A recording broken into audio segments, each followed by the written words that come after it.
जी 46 वर्षीय वकील हैं, बरेली से प्रश्न भेज रहे हैं। कह रहे हैं, लगता है कि मन को कस के निचोड़ दूं, लोहे की रॉड की तरह मोड़ दूं कैसे भी, परंतु कैसे मोड़ूं इसे कैसे पटकूं। मन को तोड़ना है, मोड़ना है, पर कैसे तोड़ना है।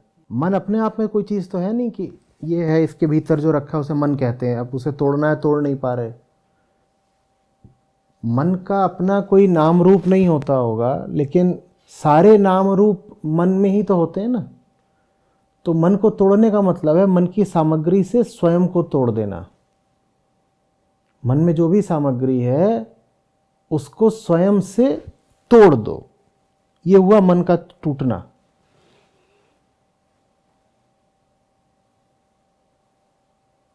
मन कुछ नहीं है उसमें जो सामग्री है उसके अतिरिक्त।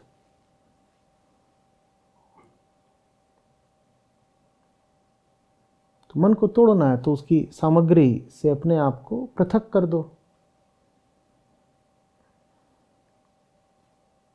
यही।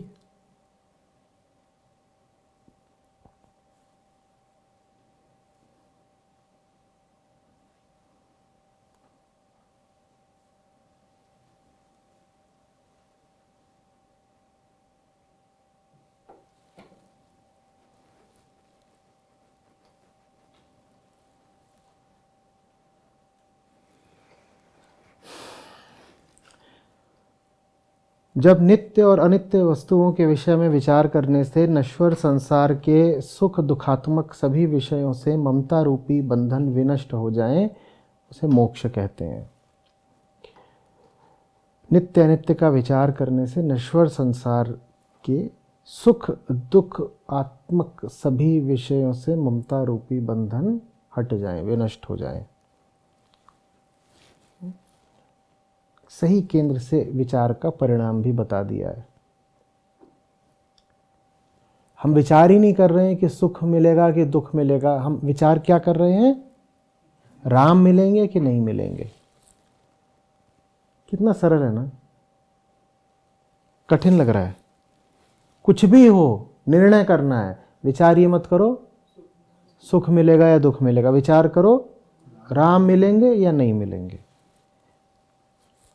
वही बात यहाँ कही कि ऐसा जब विचार करोगे तो सुख दुखात्मक सभी विषयों से ममता रूपी बंधन हट जाएंगे। सुख दुख का विचार ही नहीं कर रहे तो उसका मोल क्या रहा, कुछ नहीं। जो मेरा है वो बचेगा या नहीं बचेगा ये विचार ही नहीं कर रहे तो मम भाव कैसे बचेगा, ममता रूपी बंधन गए। मैं बचूंगा नहीं बचूंगा, मेरा अच्छा होगा मेरा बुरा होगा, नहीं, पूछ ही नहीं रहे। सवाल ही बस एक है, राम मिलेंगे नहीं मिलेंगे। क्रोध आ रहा है किसी पर, ये करके राम मिलेंगे या नहीं मिलेंगे। नींद आ रही है, राम मिलेंगे नहीं मिलेंगे। लालच आ रहा है, राम मिलेंगे या नहीं मिलेंगे।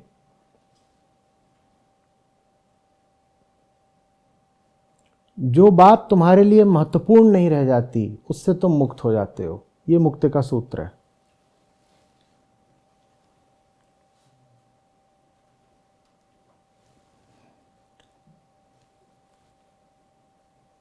और साथ ही साथ ये समझ लो, जो कुछ तुम्हारे लिए महत्वपूर्ण है वही तुम्हारा बंधन है।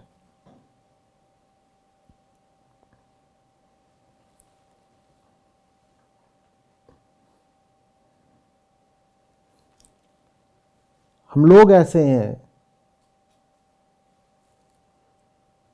जहां महत्व देते हैं वहीं ऊर्जा देते हैं, और हम अपने बंधनों को ही महत्व देते हैं। इसीलिए हम अपने बंधनों को ही स्वयं ही बचाए हुए हैं, पाले पोसे हुए हैं।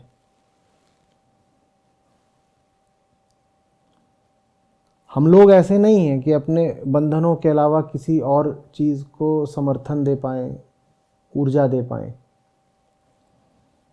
हम कोशिश कर करके, प्रयास कर करके अपने बंधनों को कायम रखते हैं।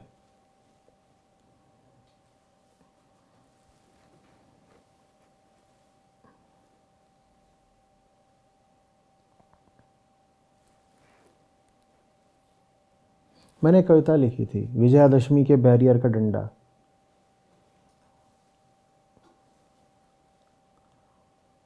ऐसे ही 18-19 साल का रहा हूँगा, सेकेंड या थर्ड ईयर में था।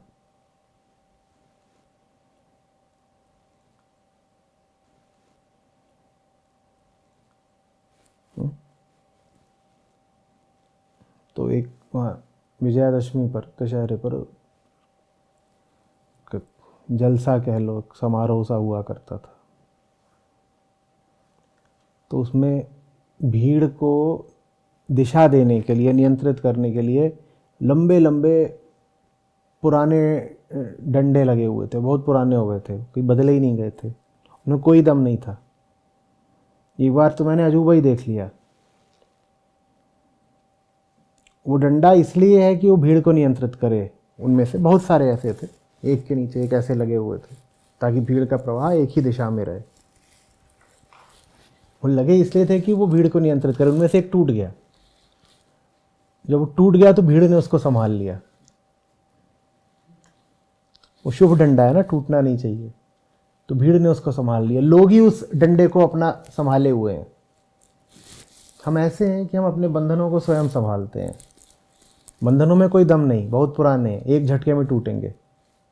हम कोशिश कर कर के उनको कायम रखते हैं।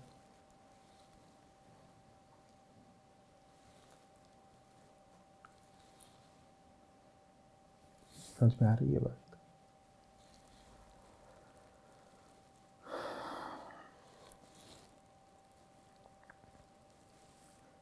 नित्य नित्य के विचार से सुख दुखात्मक विषयों से मुक्ति है। ममता मिटती है, क्योंकि मम क्या है, मेरा क्या है, ये बात वरीयता में नहीं रह जाती, महत्वपूर्ण नहीं रह जाती। महत्वपूर्ण ये रह जाता है कि सच क्या है। मम क्या है नहीं, सच क्या है।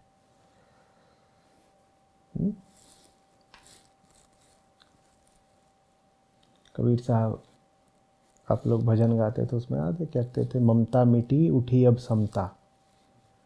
तो मम अब महत्वपूर्ण नहीं है, सम महत्वपूर्ण है। मम को भाव ही नहीं दे रहे तो महत्वपूर्ण कैसे रह जाएगा। भाव किसको दे रहे हैं? वही पूछ रहे हैं, राम किधर है, राम किधर है।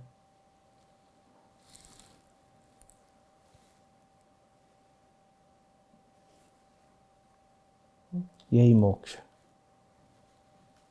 तो ये तो मोक्ष का बड़ा सीधा सरल रास्ता मिल गया ना। सही सवाल पूछना ही मोक्ष दे देता है। पूछते चलो बस, मुक्ति किधर है, राम किधर है, मोक्ष मिल जाएगा। तो बंधन क्या है फिर? गलत प्रश्नों में उलझे रहना ही बंधन है।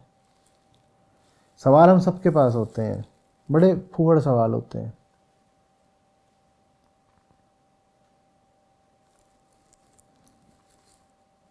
हम मंदिर के सामने भी जैसे खड़े होकर पूछते हो, किसने बनवाया, क्या लागत आई थी, भीतर शौचालय है कि नहीं।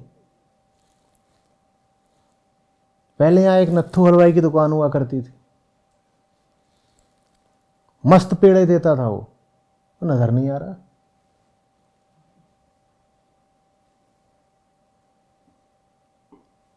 सवाल गलत है, इसीलिए बंधन है। सही सवाल पूछो, ऋषि कह रहे हैं मोक्ष दूर नहीं। प्रश्न सही रखो जीवन में बस।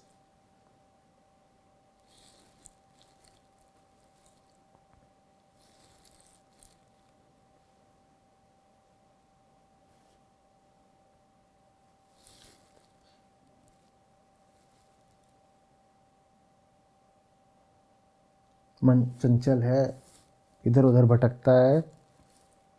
जब भी वो कुछ जानना चाहे, और हमेशा कुछ ना कुछ जानना चाहता है, ये कुछ लपकना चाहता है, ये है वो, आंखें इधर उधर देख रही हैं, वो भी कुछ जानना चाहती हैं। तो पूछा करो, क्या सवाल है तेरे पास।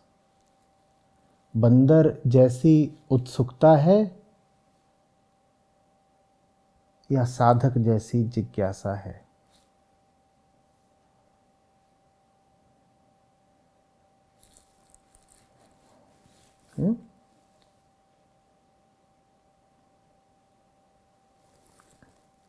पशु समान चंचलता है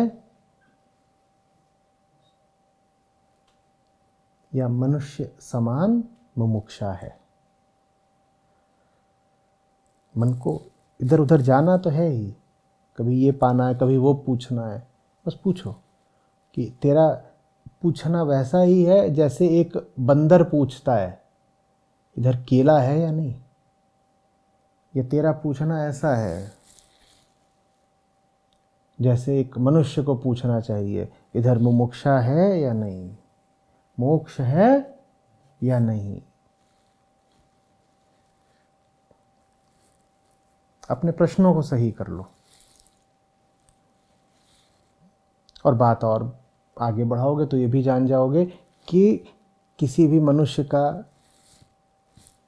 स्वयं का भी आकलन कैसे करना है। बहुत आसान है, उसके प्रश्नों को देख लो। वो तुमसे क्या सवाल करता है। तुम्हें किसी का फ़ोन आता है और पहला सवाल ये पूछता है खाना खाया कि नहीं, जान लो कि ये कौन है। जान लो ये कौन है, क्योंकि तुम को जानने का इससे शायद ही कोई बेहतर तरीका हो। तुम्हारे प्रश्न देख लिए जाएं, तुम्हारी उत्सुकताएं देख ली जाएं, तुम्हारे सरोकार देख लिए जाएं। तुम्हें प्रयोजन किस बात से है?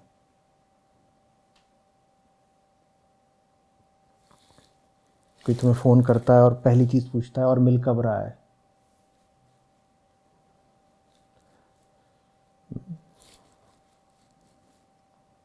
बंदर कॉलिंग मनोरंजन के लिए ठीक है, उसके आगे नहीं।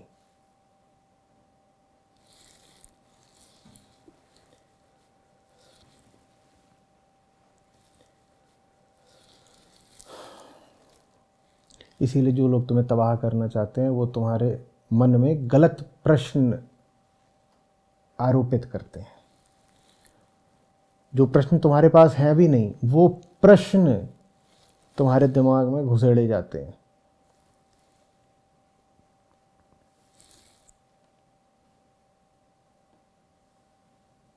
कहीं कुछ साधारण सी दुर्घटना हो जाए, टीवी पर वो आकर के चिल्लाएगा, एक बदतहजीब आदमी, क्या ये दुर्घटना अंतर्राष्ट्रीय साजिश है? अब आपने स्वयं कभी नहीं सोचा कि ऐसा भी कुछ है, नहीं है, क्या है। साइकिल जाकर के ठेले से टकरा गई थी, 3 केले दब के मर गए थे, और वो टीवी पे आकर चिल्ला रहा है क्या ये अंतर्राष्ट्रीय साजिश है। उसने आपके मन में एक सवाल डाल दिया ना, क्या ये। ऐसे लोगों से बचना जो तुम्हारे मन में एकदम व्यर्थ और मूर्खतापूर्ण प्रश्न डाल देते हैं।